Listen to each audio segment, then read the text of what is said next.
ఇల్లు మీది, రిజిస్ట్రేషన్ ఖర్చు మాది. క్రెడాయ్ ప్రివిలేజ్ కూపన్ తగ్గించుకోండి. ఈ మెగా ధమాకా ఆఫర్ పొందండి. CREDAI Vijayawada property show.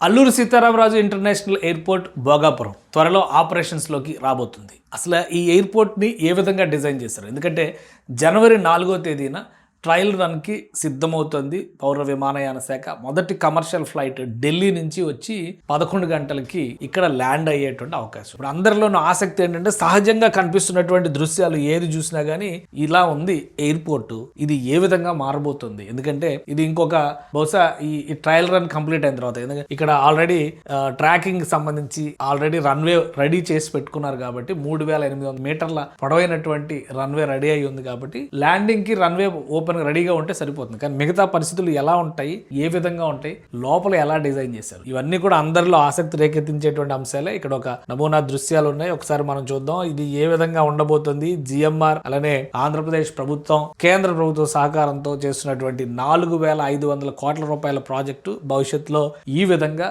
Alluri Sitarama Raju international airport దర్శనమైపోతుంది. ఇవన్నీ కూడా ఎలివేటెడ్ గ్రాఫిక్ డిజైన్స్ తయారు చేసినవే, బట్ యాజ్ ఇట్ ఈస్ గా దీన్ని తీసుకొచ్చేటువంటి ప్రయత్నం జరుగుతుంది. జిఎంఆర్ సంస్థ నిర్మించిన గత విమానాశ్రయాలు ఢిల్లీ ఎయిర్పోర్ట్ కానీ, హైదరాబాద్ ఇంటర్నేషనల్ ఎయిర్పోర్ట్ కానీ చూస్తే ఎవరికైనా అర్థం చేసుకుని, ఇది టోటల్ ఎంట్రన్స్ లాబీ, లోపలికి వెళ్లేటువంటి మార్గం, ఒక 30 అడుగులు ఎత్తైనటువంటి పిల్లర్స్, ఒక ఎలివేటెడ్ రూఫ్ కింద అత్యాధునిక వసతులతో తీర్చిదిద్దేటువంటి airport Alluri Sitarama Raju international airport. Entrance lobby ఈ విధంగా ఉంటుంది. లోపలికి వెళ్లేటువంటి ప్రదేశాలు, అంటే చెక్ ఇన్ అయిన తర్వాత లోపలికి వెళ్ళిన తర్వాత ఉండేటువంటి ప్రదేశాలు 2 స్టెప్స్ గా, అంటే మొత్తం 3 లేయర్స్ గా ఉంటుంది. బట్ 2 స్టెప్స్ వరకు బేస్మెంట్, స్టెప్ 1, ఈ 2 కూడా వీళ్ళు ప్రయాణికులందరూ కూడా ఉపయోగించేటువంటి మార్గం. ఇవన్నీ కూడా బోర్డింగ్ పాయింట్ ప్లేసెస్. ఇది అరైవల్, అంటే ల్యాండ్ అయిన వాళ్ళు బయటకు వచ్చేటువంటి, ఇందాక వచ్చిందేమో వెళ్ళేటువంటి వాళ్ళు, ఇదేమో బయటకు వచ్చేటువంటి వాళ్ళకి సంబంధించినటువంటి ఏరియా అనమాట. ఇంటర్నేషనల్ ఫ్లైట్స్ వస్తాయి. 6.3 మిలియన్ల మంది ప్రయాణం చేసే విధంగా ఇది ఫేజ్ 1 లో నిర్మిస్తున్నారు. ఫేజ్ 2 ఉంది, దీనికి డబల్ అవుతుంది. అంటే 6.3 మిలియన్ అంటే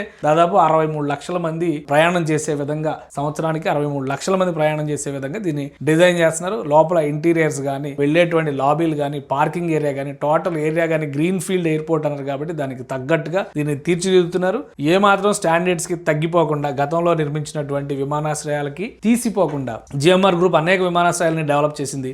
ఆ విమానాశ్రయాలకు ఏ మాత్రం తగ్గకుండా దీన్ని డిజైన్ చేశారు. 6 మిలియన్ల మంది ప్యాసింజర్లు సంవత్సరానికి ఫేజ్ 1 లో వెళ్తారు. సెకండ్ ఫేజ్ కంప్లీట్ అయ్యేసరికి 1,20,00,000 మందిని హ్యాండిల్ చేసే స్థాయికి ఈ ఎయిర్పోర్ట్ ని డిజైన్ చేశారు. సో అంటే మొత్తం 5,500 ఎకరాల్లో డిజైన్ చేసిన ప్రాజెక్టు 2017-18లో చంద్రబాబు నాయుడు భూమి పూజ చేశారు. అయితే ఎవరు L1 బిడ్డర్ అనేది తేల్చేటువంటి క్రమంలో గవర్నమెంట్ మారింది. గవర్నమెంట్ మారిన తర్వాత మళ్ళీ ఒక 4 ఏళ్లు విరామం తర్వాత 2023లో జగన్మోహన్ రెడ్డి మళ్ళీ శంకుస్థాపన కార్యక్రమం నిర్వహించారు. అప్పటి నుంచి పనులు జరిగింది. 2024లో కూటమి ప్రభుత్వం మారింది కాబట్టి ఇమ్మీడియట్ గా టార్గెట్ పెట్టి ఈ డిసెంబర్ నాటికి కంప్లీట్ చేయాలని, అలానే ఇప్పుడు కంప్లీట్ అయ్యి రన్వే టెస్టింగ్ జరిగిన తర్వాత ఈ ఎయిర్పోర్ట్ లో అధికారికంగా దీన్ని లాంచ్ చేసేటువంటి సమయం 2026 మే లేదా జూన్ లో కంప్లీట్ ఆపరేషన్స్. విశాఖ ఎయిర్పోర్ట్ కి సంబంధించి ప్రస్తుతం ఉన్నటువంటి ఎయిర్పోర్ట్ నేవల్ బేస్ దగ్గరలో ఉండేటువంటి ఎయిర్పోర్ట్, అందుకని నేవీ అనుమతులతోనే భోగాపురం ఇంటర్నేషనల్ ఎయిర్పోర్ట్ కూడా, అది eastern naval command head quarters కాబట్టి ఆ ఏరియా అంతా కూడా అన్ని అనుమతులతోనే ఈ ప్రణాళికని అమలు చేస్తూ వచ్చారు.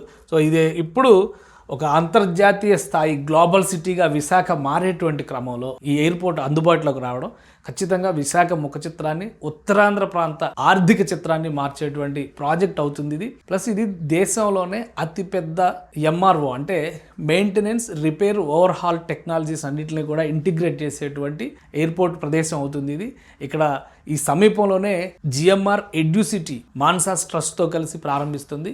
ఏవియేషన్ రంగంలో కావాల్సినటువంటి మానవ వనరులకి స్కిల్స్ డెవలప్ చేయడం దగ్గర నుంచి, శిక్షణ కార్యక్రమాలు నిర్వహించడం దగ్గర నుంచి అనేక యాక్టివిటీస్ని ఈ ప్రాంతంలో డెవలప్ చేయబోతున్నారు. అంటే ఏవియేషన్ రంగానికి ఆ ప్రాంతంలో ఒక హబ్గా మారేటువంటి అవకాశం ఉంది. చుట్టుపక్కల ఒడిశా కానీ, ఛత్తీస్గఢ్ కానీ, ఉత్తరాంధ్ర అంటే ఆంధ్రప్రదేశ్ కానీ, ఈ 3 ప్రాంతాలు ఈ దగ్గరలో ఉండేటువంటివి అవుతాయి. ఆ జోన్ మొత్తానికి కూడా ఇది ఒక హెడ్ క్వార్టర్స్గా మారేటువంటి అవకాశం ఉంది. అల్లూరి సీతారామరాజు ఇంటర్నేషనల్ ఎయిర్పోర్ట్ లోపల డిజైన్లు కానీ, ఎక్స్టీరియర్స్ కానీ, చుట్టుపక్కల గ్రీన్ ఫీల్డ్స్ కానీ అద్భుతమైనటువంటి చిత్రాన్ని ఆవిష్కరిస్తాయి. రాబోయేటువంటి రోజుల్లో 6 నెలలు, మ్యాక్సిమం 6 నెలలు మాత్రమే ఆగాల్సి ఉంటుంది.